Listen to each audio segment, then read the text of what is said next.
What's up mga tamago, Arinola Gusay, sa inyong lahat. Malamig na umaga ngayon dito mga tamago. Sana dyan sa inyo sa Pinas chill lang din kayo. At ngayon yung episode na to pag-uusapan natin itong per play na kung saan pwede ka nang maglaro ng Mobile Legends na pwede kang kumita. Oo mga tamago, eto papakita ko sa inyo kung papaano. Actually, kahit hindi naman Mobile Legends pwede. Kahit anong laro dyan sa cellphone nyo, pwede nyo na pong maging play to earn. Syempre, as long as na may NFT kayo dito sa per play. Sa ngayon, private test pa lang po ito. Kami pa lang ang nakaka-access dito mga tamago. Pero soon, lalabas din to sa market. Itong per play mga tamago, dinevelop ng mga Koreano. Syempre, dito pa rin yan sa blockchain. Grabe talaga blockchain technology. Kung ano-ano talaga naiisip ng mga tao. Pero ito mga tamago, tignan natin at explore natin yung kanilang application. So ito mga tamago, meron nga tayo ditong sedan na NFT dito. Ito, Genesis po yan. Ibig sabihin, ito yung mga pinakaunang NFT na pinamimigay. Wala na kasi kayong mabibiling Genesis mga tamago. Ang mabibili nyo na po ay mga NFT offspring na tinatawag. Meaning mga anak-anak nitong mga kotse na to. Meron kasi ditong breeding system. So kung makikita nyo mga tamago, meron ditong power, meron ditong earnings, meron ditong stats. Itong aking earnings, ito na nga, 7.62 na, Tinry ko lang kasi to kahapon. Meron dito sa pang-apat, game. Pinindot ko lang yan mga tamago at pwede nyo pong laruin itong mga recommended nila. Ito naman, meron tong nakalagay na category, normal. Ibig sabihin, pang mga normal NFTs lang ang pwede rito. At saka kung all types. Meron kasi ditong mga malalaking sasakyan. Yung sa akin nga, sedan lang. So, pwede tayo dito at malaki kikitain dyan kasi plus 3.1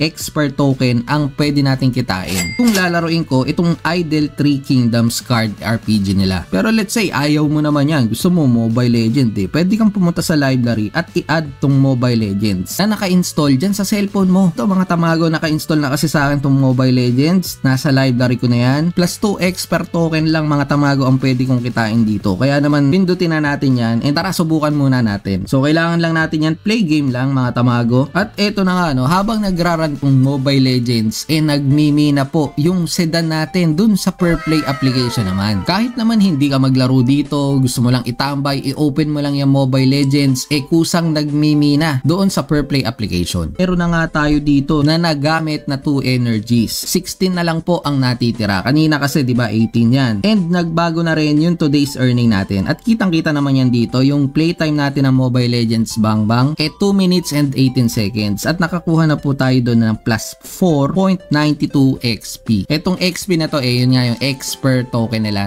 Pinapapalit po yan sa USDT. So sa ngayon po, ito ang palitan. Hindi ko alam kung bababa or tataas ang magiging market sa mga susunod na panahon. Nasa Hava Network kasi to mga tamago, medyo kakaiba ang pagbili ng NFT dito. Kaya naman talagang aaralin ko pa rin, hindi ko pa na-explore, pero ito na nga, isang blockchain application na pwede pong kumita kahit yung mga Web2 games na mga nilalaro nyo at pinagkakaabalahan. Ito po ulit sa Mike Tamago. Ingat kayo, Tamago out.